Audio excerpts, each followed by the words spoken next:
Hello, we are Fireflies Corporation, and we are working on the Multi-Jet Fusion 3D printed aircraft project.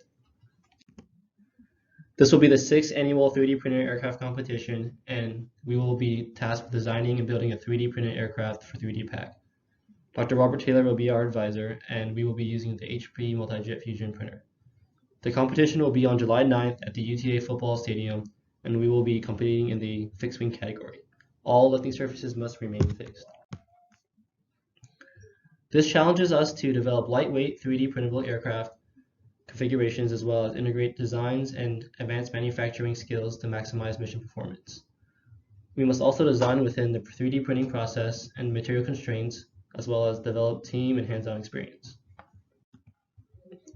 The rules and details are that all airframe components must be printed using 3D printing technologies only. There are no size, configuration, weight, or material restrictions, and it must be hand-launched or with a power takeoff. We may only use 8 seconds of power, and we must fly it within the volume of a football field. Our design will be taking inspiration from last year's model, as well as the military's AeroVironment RQ-11 Raven. We will be using the HP Multi-Jet Fusion 580 printer. It is a 3D printer that implements powder bed fusion with color, and we are using PA12 nylon. And it can print as small as 0.5 millimeters.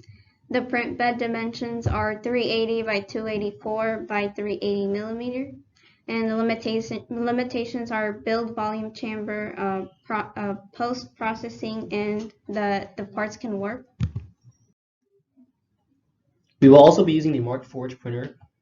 This is a dual extrusion printer that uses nylon white intertone with carbon fiber. This allows for strength while remaining lightweight in our parts. It's run through a Niagara Cloud software, as well as having a build volume of 320 by 132 by 154 millimeters. The part files that are made from SolidWorks are converted into 3MF files so that the printer software called SmartString 3D Build Manager can read them. The parts are oriented and positioned in such a way that all the parts fit into the build volume, and there is an advantage with using the printer. There is no need to support because of it's self-supporting. So the improvements that were made have included the cord length, lift, the drag, spar dimensions, the location of the spars, and the materials used.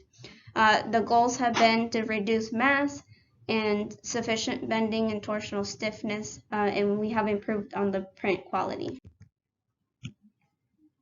The shape of our wing is a standard airfoil. Our wing sections were designed to minimize mass while still maintaining enough stiffness in the part. The green channel is used to hold the spars in place, which are used in our design to provide most of our wing's bending stiffness. The other internal supports are there for additional support and to ensure good print quality and warping reduction. The wing sections are attached together using lap joints which overlap each other. We are moving forward with our 2 boom designs using lap joints to connect the 2. We slightly modified the new boom to improve on its bending and torsional strength. The longitudinal stiffeners provide bending strength, while the helical pattern stiffness provides torsional stiffness. From the design that was given to our company from our client, the specifications were to increase the stiffness in the stringers so that the fuselage can be more rigid. Here is the tail of our aircraft. The control surfaces include the elevator and the rudder. There will be 2 servo motors in the aircraft. Both elevators will be actuated with 1 motor together. The rudder will use its own servo motor. Here are the support structures inside the tail. They're rectangular, and then the boom also has the helical support structures as the boom does. Here these are our failed prints. This is the tail. This is another picture of it, and that is the spar underneath. You can see that it warped off the build plate. Our propeller fits into the rear end of our wing overhang by a tolerance fit, and some adhesive is applied as well to ensure that it stays in place. This was achieved successfully when the parts were physically assembled. And here is a picture of our first prototype, where you can see where the tail failed. And then here is the CAD assembly of our first prototype. We are currently focusing on printing the last print. Thank you.